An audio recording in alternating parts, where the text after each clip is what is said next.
श्लोक नंबर 57 में सदगुरु बाबा हरदेव सिंह जी महाराज जी दर्शा रहे हैं कि अंधियारे में रस्सी को भी सांप समझकर घबराया, कदम कदम पर धोखा खाया, कदम कदम पर पछताया। किसी अंधेरे घर में कोई दीपक एक जलाता है, कई दिनों का अंधियारा भी एक पल में मिट जाता है। उजियारे का रटन कभी भी उजियारा न ला सकता, एक जलते दीपक से ही अंधियारा है जा सकता। ये बंदे तो गुरु कृपा से ज्ञान की ऐसी ज्योति जगा, कहें हरदेव उसी के दम से जन्मों का अंधकार मिटा, कहें हरदेव उसी के दम से जन्मों का अंधकार मिटा।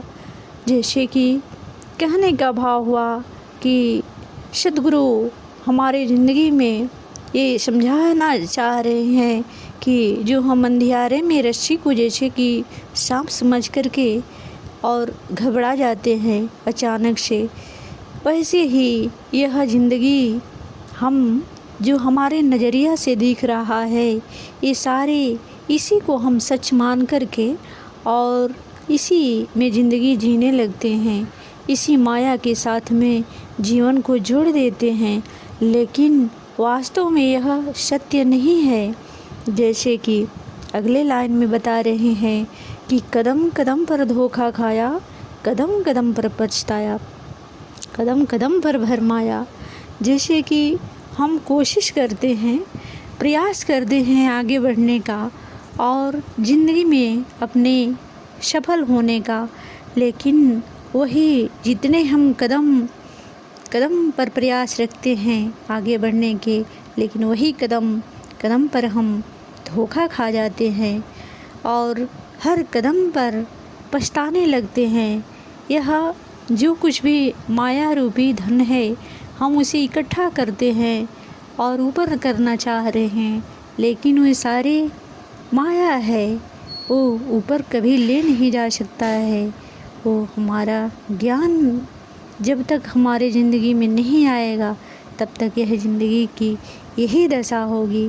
जैसे कि किसी अंधेरे घर में कोई दीपक एक जलाता है, अब किसी महापुरुष से संगति करते हैं, साथ होती है, तो महापुरुष को ज्ञान रहता है और वो महापुरुष भी अपने ज्ञान द्वारा इस माया से निर्लेप हो जाते हैं और उनको ये सच्चाई दिखने लगती है कि सारे जो यह मानव शरीर मिली है, इसे हम अंधेरे में काट रहे हैं।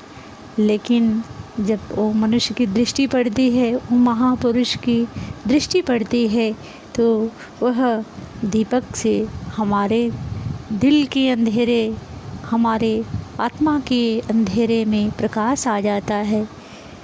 जैसे कि कई दिनों का अंधियारा भी एक पल में मिट जाता है और उसी ज्ञान द्वारा यह जन्मों जन्मों का अंधकार हमारा जैसे कि एक पल में ही मिट सकता है। अगर हम किसी महापुरुष की संगति करके संगत में जाएं, ज्ञान ले लें, तो हमारे जन्मों जन्मों के अंधकार मिट सकता है। फिर जैसे कि उजियारे का रटन कभी भी उजियारा ना ला सकता। अगर हम जिह्वा से रटते रहें कि उजियारा आ जाए, उजियारा आ जाए, तो ये हमारा भ्रम है। हम तमाम पूजा पाठ कर लेते हैं इस माया के चक्कर में पड़ कर के कि हम इसी माया से आगे बढ़ेंगे, इसी माया से हमें सुख हो जाएगा। लेकिन इस ज़िंदगी में ऐसा कुछ भी नहीं है। इससे हमारे जीवन में कभी उजाला आ ही नहीं सकता है।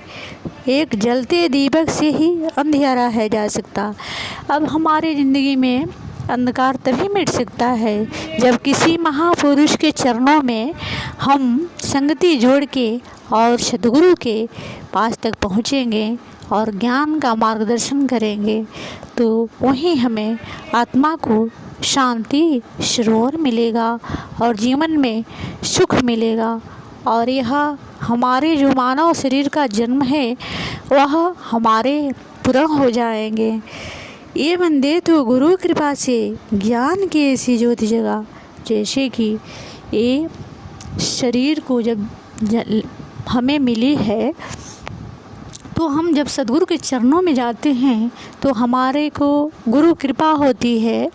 तो वह और ये मानव शरीर पर निर्भर करता है कि जब ज्ञान ले लिया तो ज्ञान की ऐसी ज्योति जगा, यानी यह माया से निर्लेप हो करके और इसी ज्ञान से जुड़ने की कोशिश करें और इसी ज्ञान में ऐसी ज्योति जगा कि कहें हृदय उसी के दम से जन्मों का अंधकार मिटा। यानी सद्गुरु जी कह रहे हैं कि अब ज्ञान की ज्योति से इस आत्मा को जोड़ करके और वो जन्मों जन्मों का जो अंधकार है उसे मिटाओ। तो जब भी हमको ज्ञान सद्गुरु द्वारा जो मिला है उसे ज्ञान द्वारा हमें आत्मा से परमात्मा की मिलन हो सकती है। बाकी यह हमारा प्रयास होना चाहिए। प्यार से बोलिए जी, धन निरंकार जी, महापुरुषों जी।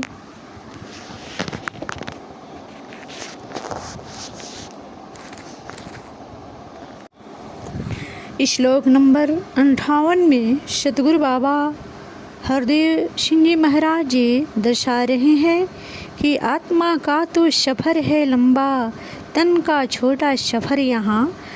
तन मन की सीमा में बंधकर बंदा है बेखबर यहाँ। कांच है तन और आत्मा हीरा, हीरे की ना कदर तुझे। मिथ्या में उलझा इस सच का ज्ञान नहीं है बसर तुझे। सच को तो ठुकरा रहा है सदा झूठ अपनाता तो। आत्मा का कल्याण न सोचे तन को नित्य सजाता तो। हाथ हैं चाहे पैर हैं, चाहे आँखें हैं या माथा है, रूह निकल जाए तो इनका मोल ना कुछ रह जाता है। आत्मा से कीमत है तन की, आत्मा का कल्याण करा। कहें हरदेव की गुरु ज्ञान से आवागमन से इसे बचा। कहें हरदेव कि गुरु ज्ञान से आवागमन से इसे बचा।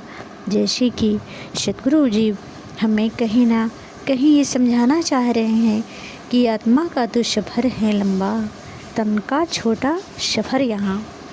ये जो हमारा मानव शरीर मिला है तो हम इस सफ़र के लिए इतना सारा कुछ करते हैं, फिर भी इनका बहुत छोटा सफ़र है। लेकिन आत्मा का सफ़र तो बहुत लंबा है। यानी 84 के भ्रमण से काटते हैं, काटते काटते जब हम यह मानव शरीर में आए हैं और इसे भी हम गंवाकर चले जाएंगे तो तन मन की सीमा में बंधकर बंदा है बेखबर यहाँ।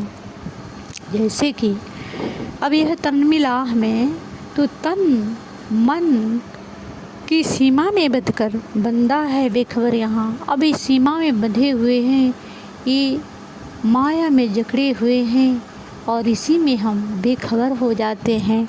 हमारे ज़िंदगी को फुर्सत नहीं है क्योंकि हम इस माया से जुड़ चुके हैं और करते हैं यह मन की कही हुई हर बात को, और इसी में हम बेखबर होकर के पूरी ज़िंदगी को व्यतीत कर देते हैं।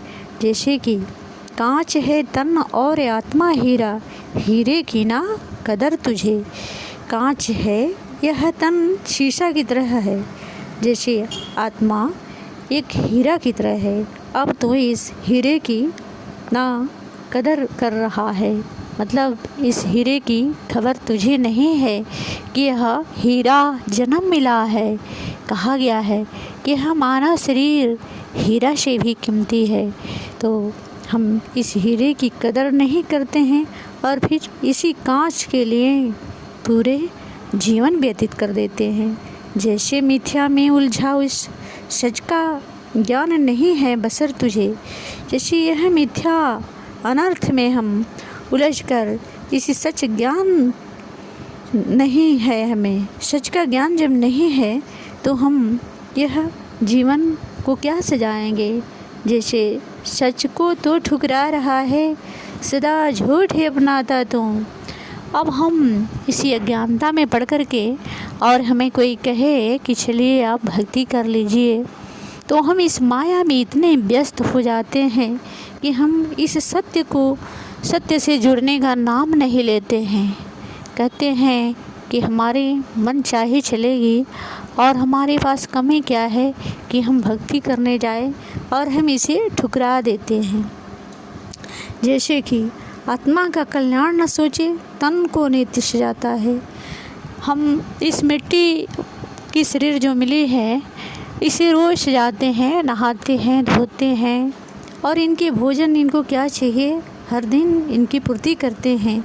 और हम इस आत्मा का कल्याण नहीं सोचते हैं, केवल तन को ही नित्य सजाने में रह जाते हैं। जैसे कि हाथ हैं चाहे पैर हैं, चाहे आँखें हैं या माथा है, ये जितने हम देख रहे हैं ये इसमें से ना हम हाथ हैं, ना पैर हैं और ना हम आँखें हैं, ना ही माथा है। बस रूह निकल जाए तो इनका मोल न कुछ रह जाता है। जैसे यह आत्मा है, अगर यह आत्मा इस शरीर को छोड़ दें तो इन हाथ है और इन आँख का कोई कीमत नहीं है। ये खुद को ना सज पाएगी, ना संवर पाएगी और ये पैर खुद को ना चल पाएंगे। इन सभी का कीमत केवल आत्मा से ही है। जैसे आत्मा से कीमत है तन की, आत्मा का कल्याण करा। अब यह आत्मा जो है इसी से यह तन चल रहा है और इसी आत्मा से हम इस शरीर में क्या क्या चला क्या सोचते हैं और सारे को छोड़कर इस तन की आत्मा का कल्याण करा। मतलब ये आत्मा से भी कीमत ही है, तन की आत्मा का कल्याण करा। और यही आत्मा जो तन में है इसके कल्याण के लिए गुरु समझा रहे हैं कि इनकी ही तुम कल्याण करा ले इस जन्म में। तो कहे हरदेव की गुरु ज्ञान से आवागमन से इसे बचा। अब जब हम सद्गुरु के ज्ञान ले लेंगे तो हम इस मरण जन्म की चक्की से छुटकारा पा जाएंगे और हम इस आवागमन में बार बार जन्मते मरते हैं, उसमें हमें बहुत सारी कष्ट होती हैं, लेकिन कुछ दिनों के लिए हम इस मानव शरीर में माया के चक्कर में आकर के भूल जाते हैं जन्म और मृत्यु का दुख। और इसे हम भूले नहीं, कहने का भाव है कि हम ज्ञान द्वारा ही इस आत्मा को आवागमन से बचा सकते हैं। प्यारे से बोलिए जी, धन निरंकार जी, महापुरुषों जी।